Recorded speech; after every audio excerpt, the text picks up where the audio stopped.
Today we're memorizing Romans 15:5. We're also going to talk about why this verse can be so important for us in our daily walk with Christ.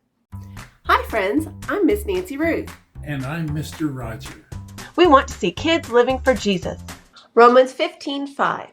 May the God of endurance and encouragement grant you to live in such harmony with one another, in accord with Christ Jesus. Romans 15:5.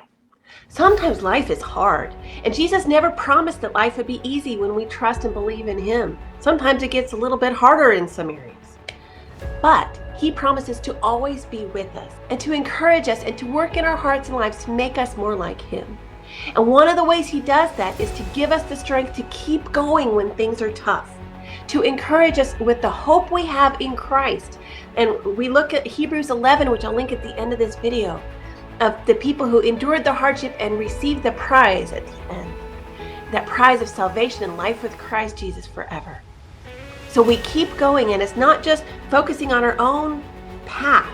It's also being aware of other people, living in harmony with them, living in a good relationship with them the best we can.